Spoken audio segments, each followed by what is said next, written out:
আজ আমি ব্লগটা রান্নাঘরের কাজের থেকেই শুরু করে দিয়েছি, যে রান্নাঘর প্রত্যেকদিন আমি সকালবেলায় কিভাবে পরিষ্কার করে নিই। তো এই যে দেখো শোকেসটা আছে, শোকেসের উপরেও তো কিছু নোংরা টোংরা পড়ে থাকে, আর ইঁদুর তো আমার বাড়িতে প্রচুর আছে, তোমরা জানো সবাই। যার জন্য এই জায়গাগুলো সব মুছে নিই। কারণটা হচ্ছে খাওয়ার জিনিস টিনিসও থাকে, খাওয়ার জিনিস বলতে কৌটো বাটাগুলো রাখি, তারপর বাসনপত্রগুলোও রাখি। কারণ এই পাশে যে বাসনের রেকটা আছে সেটার মধ্যে ওখানে রেখে গুছিয়ে গুছিয়ে রাখি মুছে মুছে। তারপর চলে আসছি এই যে গ্যাস ট্যাসগুলো পরিষ্কার করতে, এটা আমার কিন্তু প্রত্যেক দিনেরই ডিউটি। তো যাই হোক, এটা সবাই করে থাকে, বেশ কম সবাই করে থাকে, তাই আমিও করে নিই একটু। গ্যাসটা মুছি, গ্যাসের বেদিটা মুছি। আর আমার এই যে গ্যাসের বেদিটা আছে দেখো একদমই ছোট, আর আমার কিন্তু বেসিং টেসিং কিছু নেই, ঠিক আছে। আমি এখানে বালতির মধ্যেই হাতটা ধুলো দিই।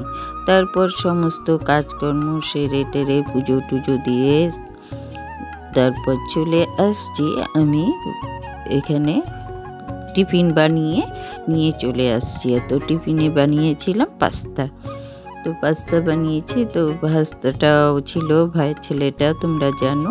আর এই যে ওদেরকেও খেতে দিয়ে ছেলের খাবারটা নিয়ে আমি ছেলেকে দিয়ে আসলাম। তারপর বসে পড়েছি আমার জন্য একটু পাস্তা নিয়ে খেতে বসে পড়েছি। তো অন্যদিন তো মুড়ি খাই আমি, তোমরা সবাই জানো বলতে আমার যারা পুরনো বন্ধু আছে সবাই জানে যে আমি শুকনো মুড়িটাই বেশি খাই। তো আজ কি মনে হলো, তো ভাবলাম যে না, আজ একটু পাস্তাটা খেয়েই দেখি কি হয়। যাই হোক, আমার শরীর তো ভালো না, সেই জন্যই আমি অনেক কিছু খাই না। তো তারপর চলে আসছি আমি একটু শুটকি মাছ রান্না করব। তো শুটকি মাছে আলু, বেগুন, শিম আর পেঁয়াজকলি দিয়ে রান্না করব। তো পেঁয়াজকলিগুলো তো বাজারের এখন শক্ত শক্ত হয়ে গেছে, বুড়ো হয়ে গেছে কি না, তাই বাগানেও তো পেঁয়াজকলি হয়েছে, তাই আমি সেখান থেকে কিছুটা পেঁয়াজকলি উঠিয়ে নিচ্ছি। দেখো, আর একদমই কচি কচি। আর বাগানের জিনিস কার না ভালো লাগে বলো? বাগানে দেখবে কিছু লাগালে পরে, কিছু হলে, কোনো ফল ধরলে দেখবে খুব ভালো লাগে। আর জানো, তোমার কেউ তো অনেকেই যারা আছো কাকু ডাকে, আর অনেকে দাদা ভাই বলে। তো যাই হোক, তোমার কাকু বা দাদা ভাই যেটাই হোক, আলু লাগিয়েছে, যে যেন কি সুন্দর আলু হয়েছিল, প্রচুর আলু হয়েছিল, কিন্তু লাগিয়েছে কিন্তু অল্প, লাল লাল আলুগুলো। আর খুব টেস্টি ছিল খেতে, কারণ কোনো সার নেই না, সেই জন্যই এটা খেতে না খুব ভালো লেগেছিল। আর আলুগুলো আমি উঠানো দেখাতে পারিনি, কারণ ওনার তো মানে যখন মর্জি যা সেটাই করে। তো আলুগুলো তুলে ফেলেছিল, সেজন্য আমি আর দেখাতে পারিনি। তো ভেবেছিলাম যে না, উঠানোটাই দেখাবো, তো লোকে বিশ্বাস করে কি না, কিন্তু আলু গাছ দেখেছে অনেকেই আমার ভিডিওতে।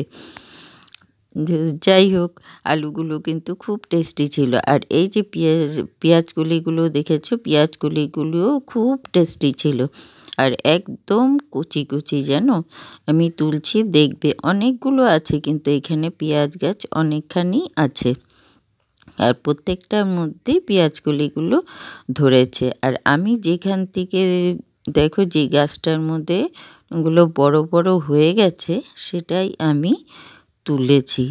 আর একটা কথা তো বলতেই ভুলে গেছি, শুভ সকাল বন্ধুরা। মঞ্জুলা ব্লগসে অনেক অনেক ভালোবাসা জানিয়ে আমি তোমাদের সঙ্গে শুরু করছি আমার নতুন ব্লগটা। তো তোমরা কেমন আছো? আমি আশা করি খুব ভালো আছো, আর তোমাদের ভালোবাসায় আমিও খুব ভালো আছি, তাই না? এটা তো প্রত্যেক দিনের ডিউটি তোমাদেরকে জানানোটা।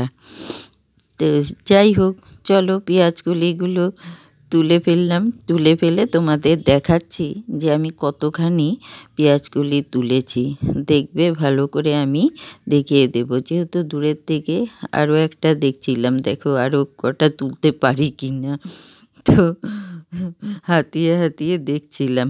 তো দেখো এখানে আমি কতগুলো পেঁয়াজকলি তুলে ফেলেছি আর শুটকি মাছ দিয়ে রান্না করেছিলাম। শুটকি মাছটাও কিন্তু দারুণ টেস্টি হয়েছিল। ভাইকেও দিয়েছিলাম, ভাই এসেছিল, ভাই তো খেয়ে সেই বলছে।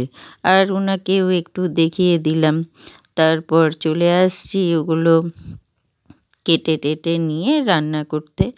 আর আমার ভাস্তাটা এই যে ভিডিও করছিল বসে, দেখো আমি রান্না করছি আবার ভিডিও করছে, আবার ডাকে আমাকে, ও মা বলে ডাকে, আবার ডেকে ডেকে নিয়েও কথা বলছে। আমি বলছি দাঁড়া, আমার তরকারিটা পুড়ে যাবে তো নাড়া না দিলে।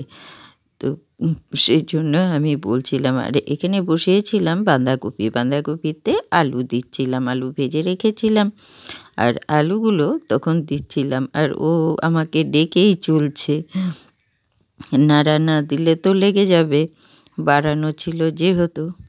তো দেখো এই যে রান্না আমার কমপ্লিট। আর কি কি রান্না করেছি দেখে নাও। এই যে শুটকি মাছ, বাঁধাকপির ঘন্ট, আর হচ্ছে পালং শাকের শীষ দিয়ে চচ্চড়ি আর ডাল। তারপর এই আমার ভিডিওটা কিন্তু শেষ হয়েই আসছে প্রায়, আর এখনই রেখে দেবো। আর এখানে হিন্দিভাষীদের দেখো কি গুরুদেবের মানে গুরুদেবকে নিয়ে বেরিয়েছিল আর সব হলুদ জামা পরা। তো আমার ভিডিওটা যদি কোথাও একটু ভালো লাগে একটু লাইক করে দিও। আর এই তোমাদের লাইকটা মানে আমার ভিডিওটা অনেকের কাছে পৌঁছে দেবে। শুভরাত্রি, টাটা।